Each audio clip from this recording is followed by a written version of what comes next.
Discover the simple eating habits that help seniors fight off disease.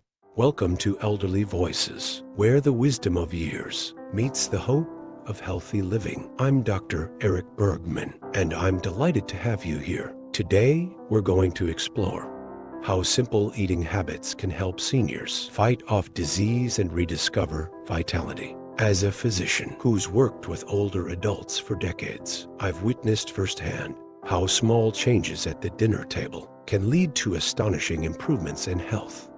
Can we really reverse chronic illness with a bowl of soup?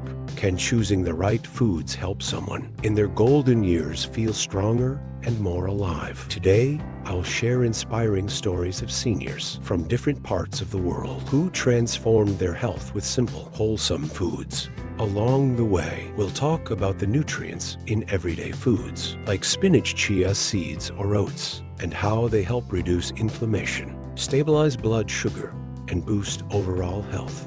Make yourself comfortable and let these stories inspire you.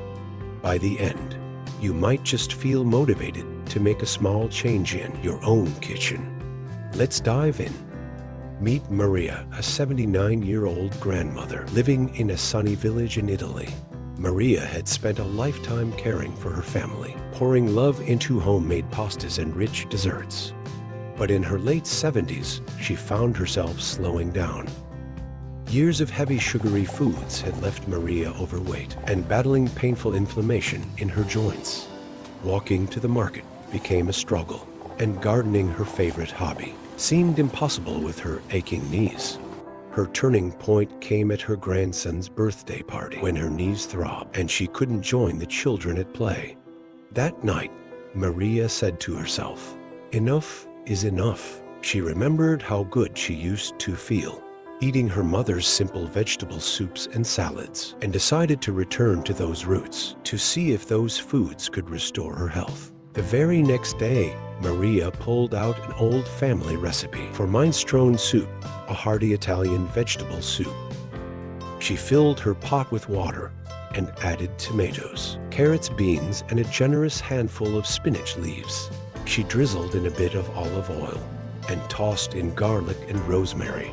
As the soup simmered, an inviting aroma filled her home, the same comforting scent from her childhood. Maria felt a flicker of hope.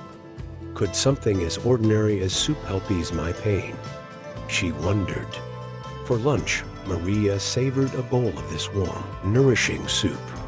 It was delicious, and Maria decided to have a similar vegetable pack soup each day for lunch, instead of her usual heavy fare. Within a month, the swelling in her joints began to go down, and she could move more easily. She even lost a few pounds, which took extra pressure off her knees. Heartened by these changes, Maria added a side salad of leafy greens to her dinners and started snacking on fruit instead of cookies. The impact on her health was profound. Spinach, one of Maria's new staples, is packed with vitamins and antioxidants that fight inflammation. And studies show it may reduce oxidative stress and help curb chronic diseases like heart disease and type 2 diabetes. Her soup's tomatoes and carrots provided beta-carotene and vitamin C, supporting her immune system and reducing inflammation as well. The beans in her soup offered fiber and protein, helping to stabilize her blood sugar and keep her full longer, so she no longer craved sweet pastries after lunch. After 3 months, Maria realized she wasn't dreading her daily walk to the market anymore. She moved with a spring in her step, walking taller and without the old stab of pain in her knees. That same afternoon, when her granddaughter Sophia visited, Maria even dared to dance slowly with her on the grass, a simple, joyful dance that would have been unthinkable just a short time ago. Seeing this transformation, you might ask, can we really reverse chronic illness with a bowl of soup? Maria's story gives a hopeful answer. By embracing natural, nutrient-rich foods, she tapped into her body's own healing power. Her inflammation decreased and her strength returned. It wasn't a fancy diet or expensive medication, but the consistent habit of enjoying vegetables, beans, and healthy fats in a humble soup. It's a testament to how our bodies, even at 79, can respond when we nourish them well. Our next story takes us across the ocean to a small town in America where we meet John. John is a 72-year-old retired schoolteacher who has always had a sweet tooth. For years, his breakfast routine was a couple of sugary donuts or a stack of syrupy pancakes. It was his little morning joy, or so he thought. But as he entered his 70s, John began feeling constantly tired and thirsty. A visit to his doctor confirmed his fears. His blood sugar was very high, edging into type 2 diabetes territory. The doctor warned him if John didn't change his eating habits, he'd likely need medication and face serious complications, like heart or kidney problems down the line. John left the clinic that day with a heavy heart and a pamphlet about healthy eating. At home, he sat at the kitchen table, staring at the pamphlet's cover, a picture of fruits, vegetables, and whole grains. He felt skeptical and overwhelmed. After all, he had enjoyed sugary foods his whole life. Why does something as small as an apple a day make such a difference in our 70s and 82nds? He wondered, could a bowl of oatmeal in the morning really help him avoid taking insulin shots? It seemed almost too simple to be true. That night, John resolved to give it a try. He remembered hearing that fiber is a diabetic's best friend because it can slow down sugar absorption and prevent blood sugar spikes.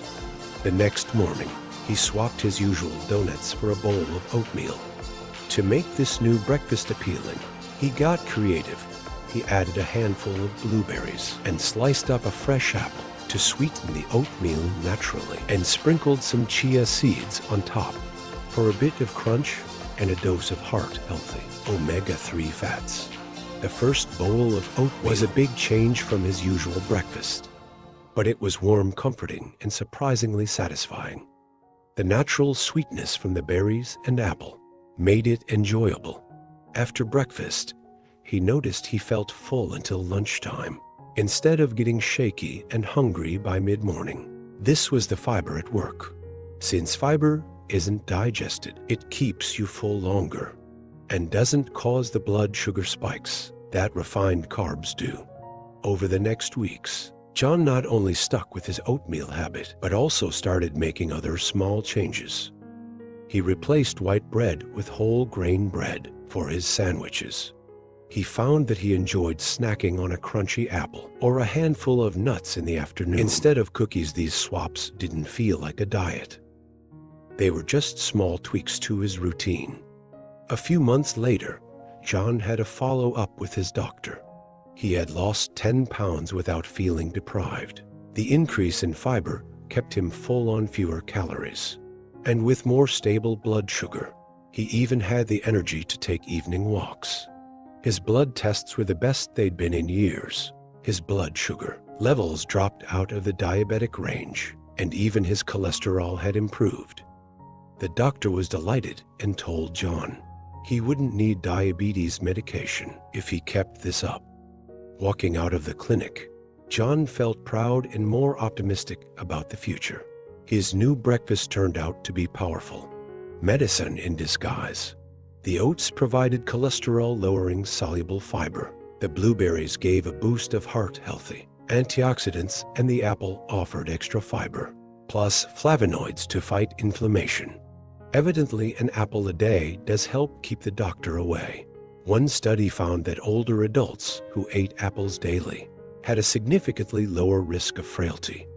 John's journey shows how small daily habits can change the course of our health. He didn't have to give up all his favorite foods. He still enjoyed a slice of cake on birthdays and pizza on occasion, but by embracing more fiber and nutrient-rich foods, he gave his body the tools to heal. The next time you see that shiny apple on your counter, you might ask yourself, could this little fruit help me stay healthy longer? John's story suggests the answer is yes. These stories of Maria and John, though from different corners of the world, share a common thread: hope and healing through simple eating habits. Whether it was a bowl of vegetable soup or a daily oatmeal breakfast. Each person made small, consistent changes that led to remarkable improvements in their health. They didn't become nutrition experts or follow strict fad diets. They just returned to basic, wholesome foods and listened to their bodies. As your host, Dr. Bergman, my advice to you is heartfelt and practical. Start with one small change. Maybe add one extra serving of vegetables or fruit to your day. Perhaps trade white rice for brown rice, or swap a sugary drink for water with a slice of lemon. If you love bread, try a whole grain version that offers more fiber. These small changes, when done consistently, become powerful habits. Over time, they can strengthen your immune system, help stabilize your blood sugar, reduce inflammation, and even lift your mood. Remember, it's never too late to take a step towards better health. Our bodies have an incredible capacity to heal and regain strength even in our golden years. It all starts with treating ourselves with kindness and fueling our bodies with the nutrients they need. Be curious and ask yourself, why not try an apple a day? What might happen if I have a handful of spinach with dinner? You may be surprised at how much better you can feel. Most importantly, be patient and gentle with yourself. Change doesn't happen overnight, but every meal is a new opportunity. Like Maria and John, you too can write a new chapter in your health story, one bite at a time. Thank you all for listening. If you have any questions or inspiring stories, please comment below so I and everyone else can.